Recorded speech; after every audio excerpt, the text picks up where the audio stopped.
Assalamualaikum warahmatullahi wabarakatuh. Selamat bergabung kembali di Lisvika Channel.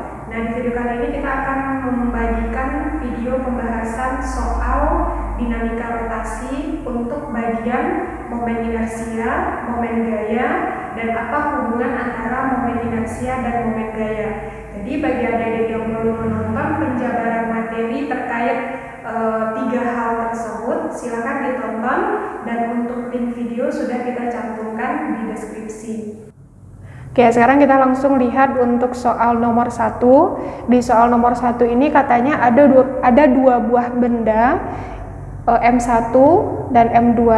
Masa benda ini diketahui masing-masing M1 10 kg, kemudian M2 20 kg, berada pada suatu sistem yang jaraknya 20 cm dari garis AB dan 30 cm dari garis AB untuk masa benda yang kedua.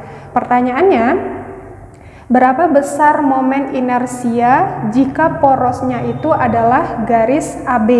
Nah, jadi di sini yang ditanya itu adalah momen inersia atau kita simbolkan dengan I besar. Nah, untuk menentukan besar momen inersia, adik-adik ingat lagi konsepnya bahwa momen inersia itu dia identik dengan massa. Itu konsepnya ya, di mana momen inersia mempunyai nilai I sama dengan K kali M dikali dengan R dikuadratkan. Nah, K itu apa? K adalah konstanta dari benda yang kita gunakan. Kalau seandainya benda itu tidak disebutkan jenisnya, berarti kita anggap dia sebagai suatu partikel. Jadi kalau untuk soal nomor 1 ini kan nggak disebutkan jenis bendanya, otomatis kita anggap bendanya adalah partikel. Nah, kalau dia partikel berarti nilai K-nya otomatis sama dengan 1. Ini ya yang harus adik-adik pahami. Kemudian M adalah massa, massanya sudah diketahui dan satuannya juga udah SI. Kemudian R ini adalah jarak dari massa ke poros, sudah diketahui juga. Otomatis di sini bisa kita tambahkan variabel yang diketahui, R1, jarak benda ke poros untuk benda 1 nilainya 20 cm. Ingat lagi, cm ini bukanlah satuan SI, berarti adik-adik ubah ke dalam satuan meter. Nah, berarti ini tinggal kita bagi 100 ya, berarti sama dengan 0,2 meter. Nah, kemudian kita lihat juga jarak benda yang kedua, berarti R2, jarak benda kedua ke poros 30 cm, berarti ini 30 cm, kita ubah lagi ke meter, berarti kan 0,3 meter. Nah, kemudian ingat kembali momen inersia ini hanya punya nilai, tidak punya arah. Otomatis cara menentukan nilai IAB tinggal kita jumlahkan dengan cara biasa. Karena bendanya ada dua buah, berarti kan I1 ditambah dengan I2. Oke ya. Nah, kita ganti. I1 berarti kan K dikali M1 dikali R1 kuadrat ditambah dengan K kali M2 dikali dengan R2 kuadrat. K-nya berapa? 1. Kan tinggal kita ganti 1 dikali massa benda 1 10 kg dikali dengan R1 0,2 dikuadratkan. 0,2 kuadrat itu kan 0,04. Bisa ya? Kemudian ditambah K untuk benda kedua itu sama juga 1. Kemudian massa benda 2 20, R2 0,3. Kalau adik-adik kuadratkan berarti kan 0,09. Oke, ini tinggal dikalikan 10 dengan 0,04, ini bisa dicoret nolnya dikali dengan 1, berarti kan nilainya 0,4. Ditambah 20 dengan 0,09, ini juga bisa dicoret, 2 dikali 0,9 itu kan 1,8. Oke, berarti ini tinggal dijumlahkan, maka dapat nilai momen inersia benda atau sistem jika porosnya di AB itu sama dengan 2,3 Oke, satuannya apa? Massa, kilogram, jarak, meter, tapi dikuadratkan. Berarti nilainya 2,2 kilogram meter kuadrat. Ini untuk soal nomor 1. Oke, lanjut kita ke soal nomor 2. Nah, soal nomor 2 ini sebetulnya sama aja dengan soal nomor 1, tetapi dia dinyatakan dalam koordinat X, Y. Oke ya, jadi ada 3 buah benda, misalnya 3M ini kita anggap sebagai massa benda pertama, kemudian 2M ini massa benda kedua, dan M ini kakak anggap sebagai benda yang ketiga. Nah, kalau adik-adik mau ini M1, ini M3, ini M2 boleh aja ya, itu kan hanya sebatas pemisalan. Nah, pertanyaannya, berapa momen inersia jika porosnya itu sepanjang sumbu Y? Jadi porosnya ini. Oke, ini sebagai poros. Nah, kita tinggal lihat untuk sistem ini, berarti kan kembali lagi kita gunakan penjumlahan biasa. IY itu tentu sama dengan I1, kemudian ditambah dengan I2, ini bikin aja dulu, I2 ditambah dengan momen inersia untuk benda yang ketiga. Nah, ingat lagi kan rumus dari momen inersia tadi kmr kuadrat.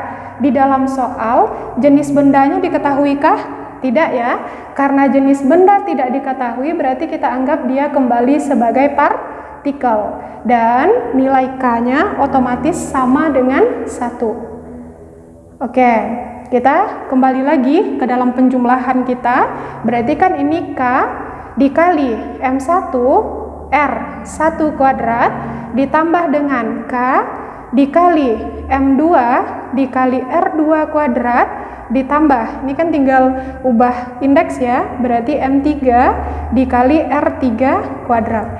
Kira-kira ada yang bernilai 0 enggak?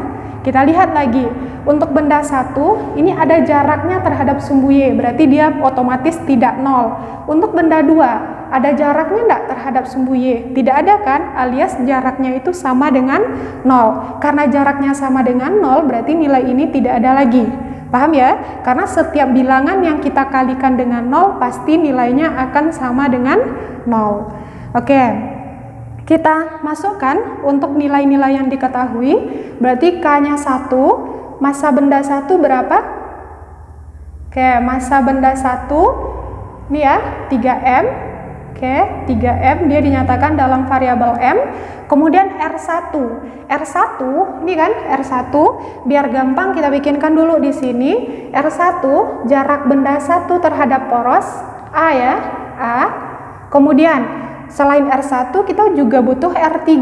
Oke, kita bikin di sini R3, jarak benda 3 ke poros itu adalah 2A. Oke, ini yang kita butuhkan lagi dalam penyelesaian kita. R1 tadi kan A, tinggal adik-adik kuadratkan. A dikuadratkan berarti A kuadrat ditambah dengan K-nya 1, massa benda 3 adalah M. Oke, ganti aja dengan M. R3 2A, 2A dikuadratkan berarti kan 4A kuadrat. Oke ya, ini tinggal dikalikan, 3 kali 1 3 dikali M, 3M dikali A kuadrat berarti MA kuadrat. Oke, berarti kan 3M A kuadrat. Ini kan variabel ya, tinggal disalin. Kemudian ditambah 1 kali 4, 4M dikali A kuadrat berarti MA kuadrat. Oke, berarti ini bisa adik-adik jumlahkan. Otomatis momen inersia jika porosnya itu sepanjang sumbu Y, 3 tambah 4, 7, variabelnya jangan lupa MA kuadrat. Ini untuk jawaban nomor 2. Jadi bisa kita simpulkan, jika benda itu berada tepat pada poros, maka momen inersianya otomatis sama dengan 0. Oke ya, jadi nanti adik-adik jangan bingung jika yang ditanya itu adalah momen inersia sepanjang sumbu X. Kalau sepanjang sumbu X berarti I1 dan I3 otomatis nilainya sama dengan 0. Oke, kita lanjutkan untuk soal nomor 3. Nah, soal nomor 3 ini tentang TOW atau torsi yang kita sebut juga dengan momen gaya. Oke ya. Nah, di sini ada suatu sistem atau suatu batang di mana batang ini bekerja 3 buah gaya. Ada gaya 10 Newton, ada 4 Newton, dan ada gaya 6 Newton. Pertanyaannya berapa besar tow atau momen inersia total? Nah, kalau kita lihat dari gambar, porosnya berarti ini. Oke ya, biar gampang, yang 10 Newton ini kakak anggap sebagai F1, kemudian yang 4 Newton ini F2, dan 6 Newton ini sebagai F3.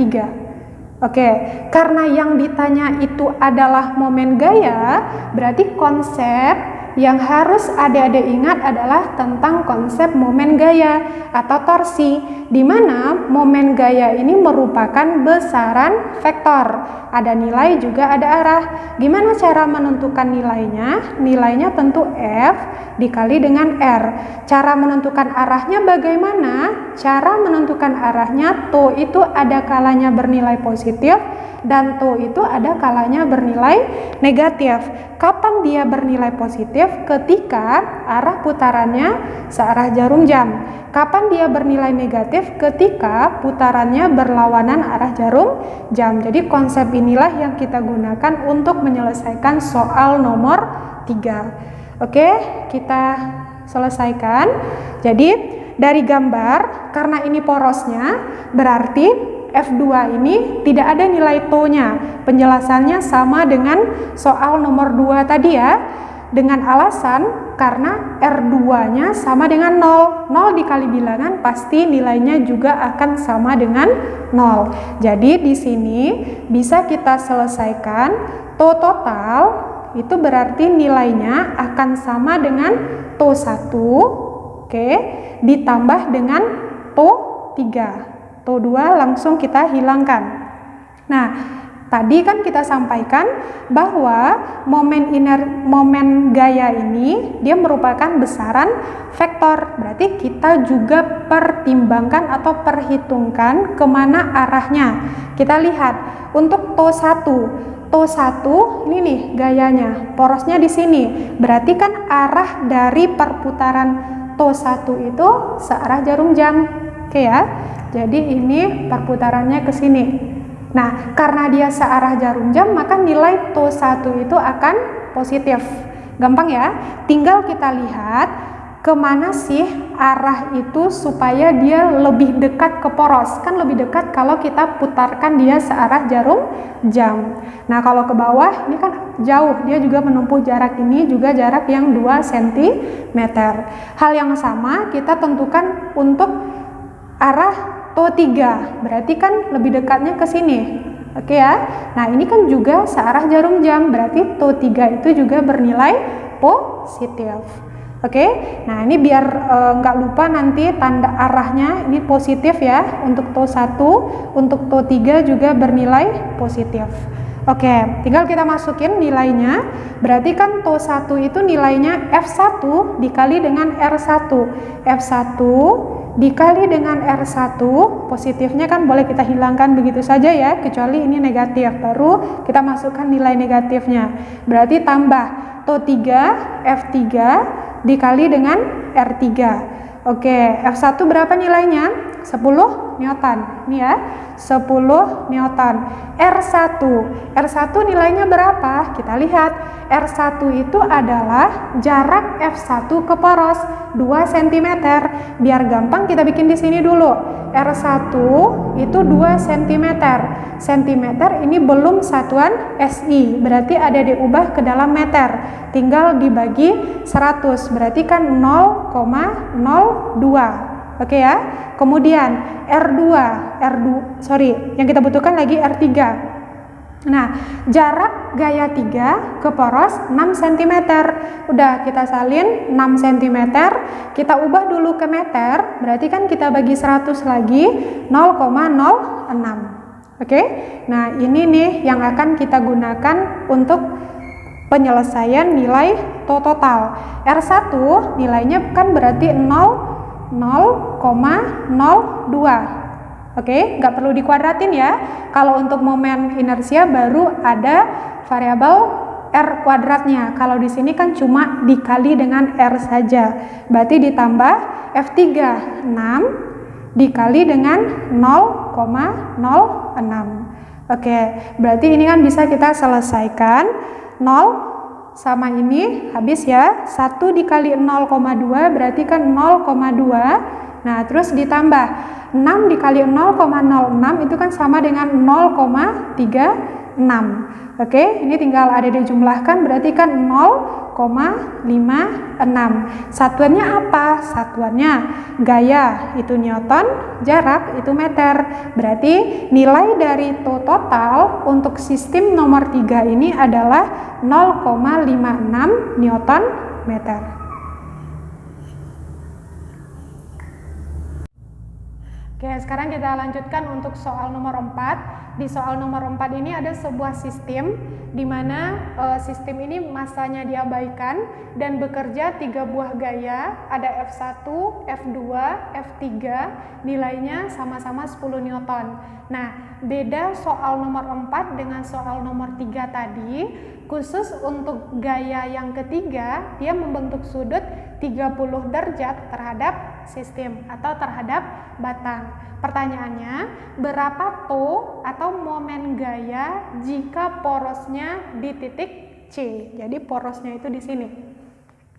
Oke, nah kalau kita lihat, kita bikin aja dulu untuk penjumlahan biasa ya, to C.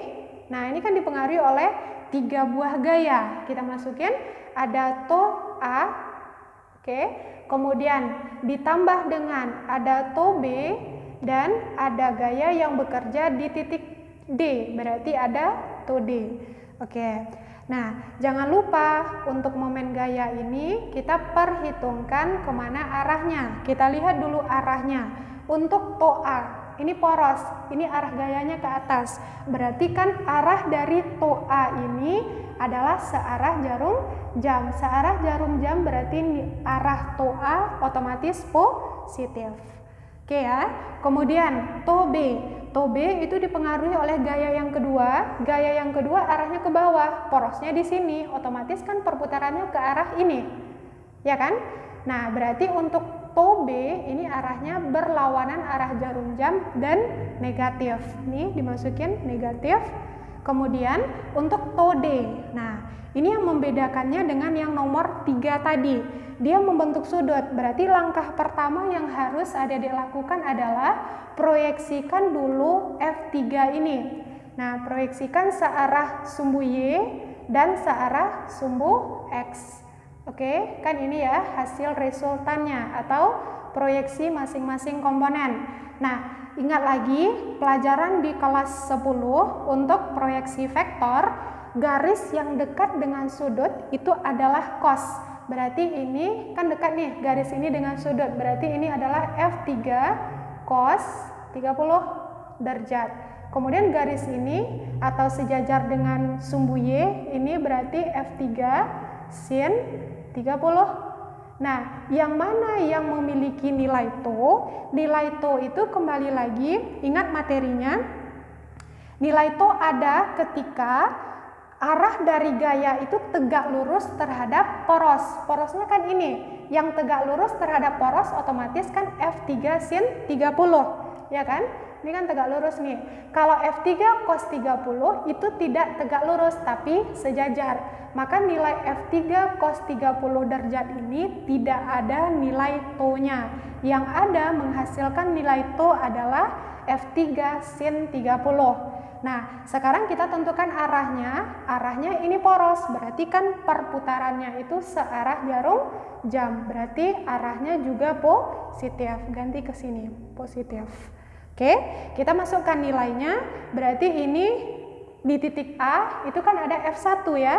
Kita salin dulu. F1 dikali dengan R1 positif, berarti boleh kita hilangkan saja. Ini negatif. Negatif kali positif berarti negatif. Di titik B itu ada F2. Berarti F2 dikali dengan R2. Oke, positif-positif berarti positif. Di titik D tadi kita gunakan adalah F3 sin 30. Jaraknya berarti kan R3. Oke, dikali dengan R3. Nah, ini kan tinggal diganti. F1 nilainya 10 Newton. Oke. R1 biar gampang lagi kita bikin di atas. R1 berarti jarak dari F1 ke poros. Ini F1, ini poros. Berarti kan jaraknya 20 cm ditambah 10 cm. 20 tambah 10, 30. Berarti kan nilai dari R1 itu 30 cm. Nah, ingat kembali, cm itu bukan satuan SI. Adik-adik ubah ke meter, tinggal dibagi 100. Berarti kan 0,3 meter. Oke, apa lagi yang kita butuhkan? R2. R2 mana dia? Jarak F2 ke poros berapa? 10 cm. Berarti kan ini R2 itu sama dengan 10 cm. Ubah lagi ke meter, dibagi 100. Berarti 0,1 meter. Nah, siapa lagi yang kita butuhkan? R3. R3 jarak F3 sin 30 ke poros. Berapa jaraknya? 20 cm. Berarti kan ini R3 20 cm, ubah lagi ke meter. Jadi bagi 100, 0,2. Inilah nilai-nilai yang kita perlukan untuk mendapatkan TO jika porosnya itu di titik C. Oke ya. Jadi ini untuk nilai R. Kita substitusi atau kita masukkan ke dalam persamaan yang kita gunakan. R1 berarti kan 0,3 meter dikurang F2 nilainya 10 juga, R2 nilainya berapa? 0,1. Oke, ditambah F3 nilainya berapa? 10. Hati-hati, ada sin 30. Sin 30 ingat kembali untuk sin sudut istimewa itu kan sin 30 itu sama dengan setengah. R3 berapa? 0,2. Udah kita kali dengan 0,2. Yang bisa disederhanakan, ada disederhanakan dulu. 0 ini sama 0 ini bisa habis, ini sama ini habis, ini sama ini habis, ya kan? Berarti 3 kali 1, 3, 1 kali 1, 1, ditambah dengan setengah kali 2 otomatis 1. Min 1 tambah 1, ini habis ya. Ini habis 0, berarti nilai TO C itu sama dengan 3. Satuannya apa? Newton dikali dengan meter. Oke, ini nilai dari TO C. Kemana nih arahnya? Karena nilai TO C itu positif, ini kan positif 3. Otomatis arah perputarannya adalah searah jarum jam. Oke, ini untuk penjabaran soal nomor 4. Oke, sekarang kita lanjutkan untuk soal nomor 5. Jadi soal nomor 5 ini pertanyaannya masih seputar momen gaya atau torsi, tapi dinyatakan dalam sistem yang berbeda dengan soal nomor 3 dan nomor 4. Nah, di sini sistemnya itu berupa persegi ya. Nah, di mana sisi persegi ini diketahui ini sisinya 1 meter. Karena dia persegi berarti ini juga 1 meter. Oke. Nah, ditanya berapa momen gaya atau torsi ketika porosnya itu berada di titik tengah pertemuan diagonal. Titik tengah itu kakak simbolkan di sini dengan titik O. Nah, ini sebetulnya sama aja dengan soal nomor 3 dan nomor 4 tadi. Kalau kita lihat dari sistem, ini kan ada 3 buah gaya ya. Jadi yang 4 Newton ini kakak anggap sebagai F1, kemudian ini sebagai F2, dan yang membentuk sudut 143 derajat ini kita misalkan sebagai F3. Oke, nah kita lakukan penjumlahannya seperti biasa, di mana TO O itu sama dengan TO 1 ditambah dengan TO 2 ditambah dengan TO 3. Nah, hati-hati, kita tentukan dulu arah dari masing-masing TO, karena kembali lagi momen gaya atau torsi ini merupakan besaran vektor. Oke, kita lihat dulu untuk TO 1 berarti kan dipengaruhi oleh F1. Kita perpanjang nih, garis F1 ini ke belakang, otomatis garis F1 itu tepat pada poros. Paham ya? Berarti nilai TO 1 ini sama dengan 0 karena garisnya tepat pada poros, secara otomatis jaraknya atau R1 itu sama dengan 0. 0 dikali bilangan maka nilai TO-nya akan 0. Kemudian nilai TO 2. T2 ini. Berarti kan ada jaraknya nih terhadap poros. Kita tentukan dulu arahnya. Jadi porosnya di sini, maka perputarannya itu akan lebih dekat ke poros kalau kita putarkan dia berlawanan arah jarum jam. Nah, karena berlawanan arah jarum jam, maka nilai T2 itu tentu negatif arahnya. Kemudian kita lihat untuk T3. T3 dipengaruhi oleh F3, dia membentuk sudut 143. Sama dengan soal nomor 4 tadi, kita proyeksikan dulu. Berarti kan ada garis yang sejajar sumbu Y, kemudian ada garis yang sejajar dengan sumbu X. Nah, kita bagi dulu biar lebih gampang. Ini kan kalau tegak lurus atau siku-siku, berarti kan ini 90 ya. Maka sudut antara resultan dengan pemproyeksiannya terhadap sumbu Y, berarti kan tinggal sudutnya itu 143 dikurangi 90, maka nilai sudut yang kecil ini tentu 53. Paham ya? Nah, jadi hasil proyeksinya berarti ada F3Y, nih ya, ini F3Y ke atas. Kemudian ke sini ada F3X. Oke, kita lihat nih. Apakah kedua proyeksi F3X dan F3Y itu menghasilkan nilai dari TO? Tentu ada. Kenapa? Kalau kita lihat nih F3X, kita perpanjang garisnya, ada jaraknya terhadap poros. Kemudian F3Y kita perpanjang garisnya ke bawah, berarti kan ada juga nih jaraknya terhadap poros. Secara otomatis nilai TO3 itu ada yang sejajar sumbu X dan sejajar sumbu Y. Berarti ini kita tambahkan ya. Jadi ada TO3Y dan TO3X karena masing-masing punya nilai. Oke, kita lihat arahnya. Untuk TO3Y ini poros, berarti kan dia akan lebih dekat itu perputarannya ke sini, ya kan? Nah, berarti dia searah jarum jam, maka nilainya atau arahnya positif. Berarti nilai TO3Y ini positif. Tadi TO2 itu negatif ya, kita masukin arahnya. Kemudian TO3X dipengaruhi oleh F3X. Berarti kan dia akan lebih dekat. Kita putarkan itu ke porosnya ke sini nih. Berarti dia otomatis berlawanan arah jarum jam. Jadi ini negatif juga. Kita masukin arahnya negatif. Oke, kita salin dulu. Jadi positif kali negatif berarti negatif ya. Min TO2, positif kali positif berarti positif, ditambah TO3Y, positif negatif berarti negatif, TO3X. Oke, kita ganti nih nilainya. TO2 berarti min dipengaruhi oleh F2, berarti F2 dikali dengan R2 ditambah dengan TO3Y, berarti kan F3Y ini dekat dengan sudut. Hati-hati ya, yang Y itu enggak selalu sin, tapi karena garis ini dekat dengan sudut 53, berarti TO3Y itu dipengaruhi oleh F3 cos 53. Oke, dikali dengan R3Y.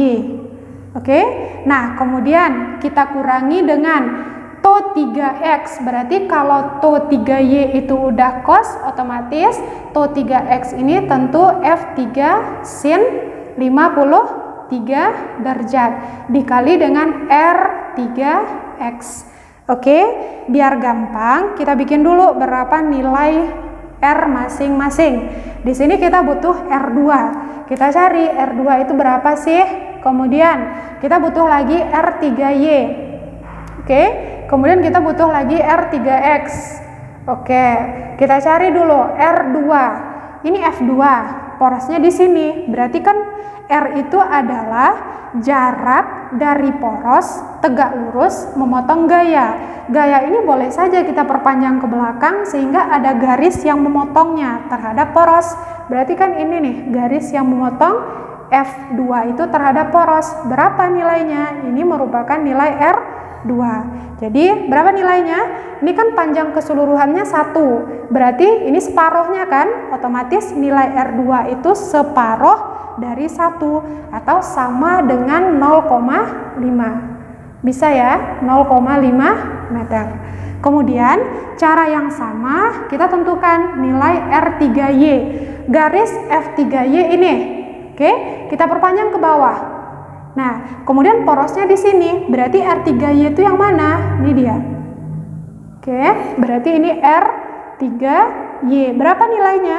Tentu nilai R3Y ini separuh dari sisinya.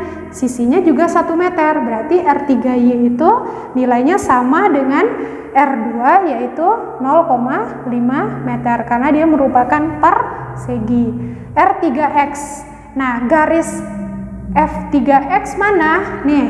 Oke, ini F3X. Kita perpanjang lagi ke belakang. Jadi garis yang tegak lurus terhadap poros memotong gaya F3X itu ini.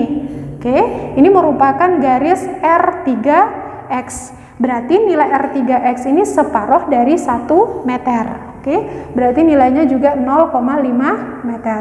Nilai R inilah yang kita butuhkan untuk mendapatkan nilai tuh jika porosnya di titik O. Oke, kita masukin nilainya. Jadi F2 berapa tadi? Nilai F2 4 ya. Hati-hati minusnya ada. 4 dikali dengan R2. R2 tadi 0,5. Satuannya udah meter. Ditambah F3 nilainya 4 Newton ya. Oke, 4 cos 53. Di sini Adik-adik udah dibantu nih. Cos 53 itu sama dengan 0,6. Tinggal disalin. R3Y. R3Y itu 0,5. Oke, dikurangi F3. F3 tetap 4 ya. Sin 53. Sin 53 0,8. 0,8 dikali dengan R3X. R3X juga 0,5. Yang bisa kita sederhanakan dulu. Jadi ini 4 dikali 0,5 itu kan sama dengan 4 dibagi 2 ya. Udah sama dengan 2. 4 dibagi 0,5, 4 dikali 0,5 itu sama lagi dengan 4 dibagi 2, 2. Kemudian ini juga ya, 4 dikali 0,5 itu juga 2. Oke, kita selesaikan. Berarti ini minus, hati-hati ya. Min dikali 2 berarti min 2 ditambah dengan 2 dikali 0,6 berarti tambah 1,2 dikurang 2 kali 0,8 berarti 1,6. Oke, berarti kan ini tinggal kita jumlahin ya. Jadi nilai TO terhadap titik O itu min 2 ditambah 1,2 dikurang 1,6 itu kan otomatis nilainya sama dengan 2,4. Oke, satuannya apa? Newton meter. Tapi ini minus ya, minus 2,4 Newton meter. Oke, tanda negatif itu menunjukkan bahwa perputarannya berlawanan arah jarum jam. Jadi ini berlawanan arah jarum jam. Oke, ini untuk soal nomor 5. Lanjut kita ke soal nomor 6. Jadi soal nomor 6 ini katanya ada sebuah truk di mana ada roda depan dan roda belakang truk dan jarak roda depan dengan roda belakang itu 3 meter. Jadi ini kakak anggap sebagai roda depan, ini roda belakang. Oke, jaraknya 3 meter. Terus diketahui massa truk itu 3000 kg dan titik pusat massa truk itu katanya berada pada jarak 2 meter di belakang roda depan. Jadi kalau kita gambarkan titik pusat massa truk itu, ini kan roda depan ya, di 2 meter di belakang roda depan. Berarti kan kita anggap di sini nih misalnya. Nah, inilah titik pusat massa truk. Titik pusat massa truk itu bisa kita simbolkan dengan berat truk. Jadi berat truk itu berarti sama dengan massa truk dikali dengan gravitasi. Massa truk berapa? 3000.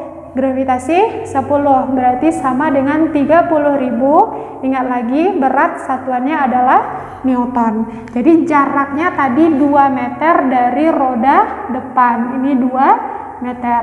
Oke, pertanyaannya, berapa gaya tekan yang dialami oleh roda depan atau bisa kita simbolkan dengan FD.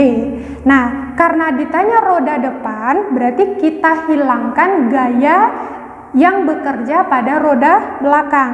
Jadi di sini kan sebetulnya kalau kakak gambarkan, ini kan roda itu menyentuh tanah ya, baik itu roda belakang ataupun roda depan. Otomatis yang ini ada gaya tekannya, kita simbolkan dengan FB belakang.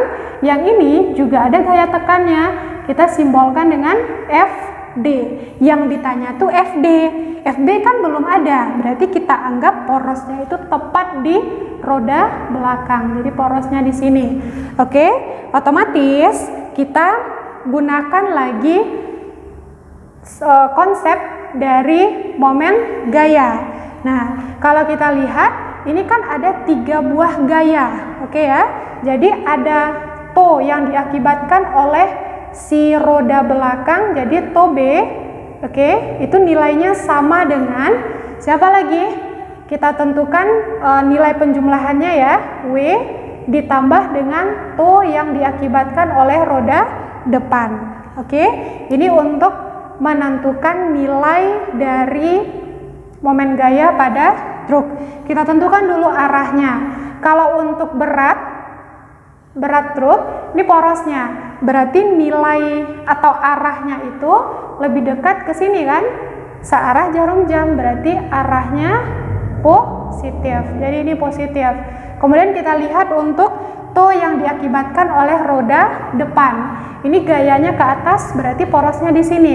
Berarti kan arahnya itu lebih dekat ketika kita putar dia berlawanan arah jarum jam. Berarti tandanya negatif. Ini negatif. Oke. Nah, nilai tow B berapa? Nilai tow B itu otomatis sama dengan 0. Alasannya sama ya dengan alasan sebelumnya, karena gaya B itu tepat berada pada poros yang mengakibatkan RB-nya sama dengan 0. 0 dikali bilangan maka nilainya akan sama dengan 0. Oke, kita ganti. Berat truk ini 30.000 ya. Berarti 30.000 Newton dikurangi tambah kali kurang berarti kurang tow D.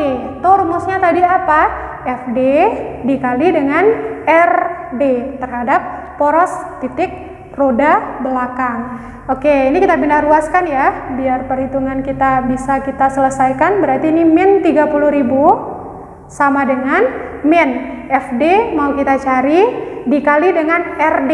RD adalah jarak dari roda depan ke poros. Porosnya kebetulan adalah roda belakang. Berapa jaraknya? 3 meter ya.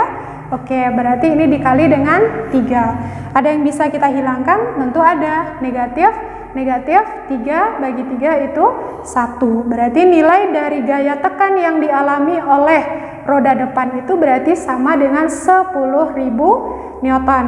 Di dalam pilihan kan dimintanya dalam satuan kilonewton. Ini berarti ada tinggal bagi 1000, berarti FD itu nilainya sama dengan 10 kilonewton. Inilah besar gaya yang dirasakan oleh roda depan. Oke, kita langsung lanjutkan soal nomor 7 ya. Nah, untuk soal nomor 7 ini katanya ada sebuah silinder pejal, masanya 10 kg, jari-jarinya 20 cm. Pertanyaannya, berapa momen inersia? Jadi, ini hati-hati nih. Kalau di awal, di soal nomor 1 dan soal nomor 2, itu kan kita pakai rumus yang langsung rumus dasar momen inersia ya, I sama dengan KMR kuadrat.